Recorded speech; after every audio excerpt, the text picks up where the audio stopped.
दोस्तों, आज हम एक ऐसे दावे की बात करने जा रहे हैं जो सिर्फ भारत और पाकिस्तान के बीच के रिश्तों को नहीं, बल्कि देश की गरिमा और राजनीतिक ईमानदारी पर भी सवाल उठाता है। अमेरिका के पूर्व राष्ट्रपति डोनाल्ड ट्रंप ने एक बार फिर से ऐसा बयान दिया है जो न केवल चौंकाने वाला है, बल्कि भारत के लिए एक बड़े कूटनीतिक झटके से कम नहीं है। ट्रंप ने कहा है कि भारत पाकिस्तान के बीच जो मई 2025 में तनाव का माहौल था, उस दौरान 5 फाइटर जेट्स आसमान में गिरा दिए गए। उन्होंने ये भी दावा किया कि उस समय जो सीज फायर हुआ था वो उन्हीं की वजह से संभव हो पाया। उनकी ट्रेड डील के दबाव की वजह से दोनों देश रुक गए। लेकिन सवाल ये उठता है, क्या वाकई ऐसा हुआ था? क्या हमारे देश ने अपनी रक्षा नीति और सम्मान को किसी विदेशी नेता के व्यापारिक सौदे के लिए गिरवी रख दिया? या फिर ये सिर्फ एक और चुनावी स्टंट है ट्रंप का, जो वो अपनी छवि चमकाने के लिए बार बार करते आए हैं? ट्रंप का ये बयान किसी छोटी जगह पर नहीं, बल्कि एक हाई प्रोफाइल डिनर इवेंट के दौरान दिया गया। उन्होंने कहा, मुझे लगता है कि वास्तव में 5 जेट्स गिराए गए थे। ये कोई आम बात नहीं है।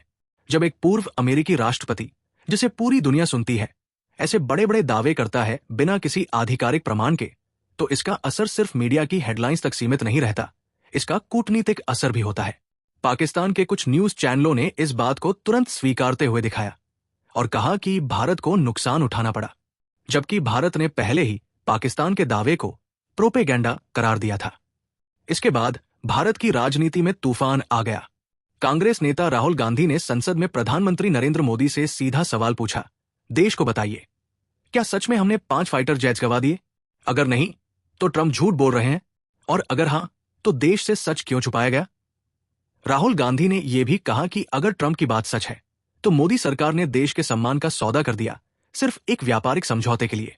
उन्होंने इसे देश की गरिमा के साथ समझौता कहा और उस हक डिप्लोमेसी को भी निशाना बनाया जो मोदी ट्रंप दोस्ती की पहचान बन गई थी। भारतीय जनता पार्टी ने तुरंत पलटवार किया। अमित मालवीय जैसे पार्टी नेताओं ने राहुल गांधी पर यह कहकर हमला बोला कि वे राष्ट्रीय सुरक्षा के मामले में भी सिर्फ मोदी विरोध में लगे हुए हैं। लेकिन जो बात अब तक समझ नहीं आई वो ये है कि सरकार ने इस पूरे मामले पर अब तक कोई स्पष्ट और आधिकारिक सफाई नहीं दी है। न तो विदेश मंत्रालय ने कोई बयान जारी किया, न ही रक्षा मंत्रालय ने यह बताया कि उस दिन वास्तव में क्या हुआ था। जब इस मामले को अंतर्राष्ट्रीय मीडिया ने कवर किया तो अल जजीरा, रॉयटर्स और बीबीसी जैसे प्रतिष्ठित संस्थानों ने बताया कि ग्राउंड रिपोर्ट्स के अनुसार कुछ हवाई संघर्ष हुआ था, लेकिन नुकसान के सटीक आंकड़ों के बारे में कोई पक्की जानकारी नहीं दी गई। विकिपीडिया और कई रणनीतिक थिंक टैंकों ने इस मुद्दे पर लिखा भी, लेकिन सब कुछ अटकलों के आसपास ही रहा। कुछ रिपोर्ट्स में 3 जेट्स, कुछ में 5 और कुछ में 6 जेट्स तक के नुकसान का जिक्र है। इस असमंजस के बीच सबसे ज्यादा नुकसान हो रहा है जनता के विश्वास का, उन लोगों का जो देश के लिए अपना सब कुछ दांव पर लगा देते हैं। अब सवाल सिर्फ ये नहीं रहा कि ट्रंप सच बोल रहे हैं या झूठ। सवाल यह है कि अगर कोई विदेशी नेता हमारे देश की रक्षा और अस्मिता पर इतना बड़ा दावा करता है तो हमारी सरकार चुप क्यों है? क्या हमें यह जानने का हक नहीं कि हमारी वायुसेना ने क्या खोया, क्या पाया?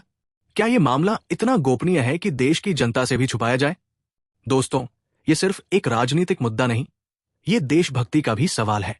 जब बात भारत के फाइटर पायलट्स, उनकी जिंदगियों और हमारी एयर डिफेंस की होती है, तब हर एक तथ्य, हर एक आंकड़ा मायने रखता है। आने वाले दिनों में संसद के अंदर और बाहर इस पर जोरदार चर्चा होगी। हम आपके लिए इस पूरे मामले की हर जानकारी, हर बयान और हर प्रतिक्रिया का सच लेकर आते रहेंगे। तो बने रहिए हमारे साथ, क्योंकि ये कहानी अभी खत्म नहीं हुई है।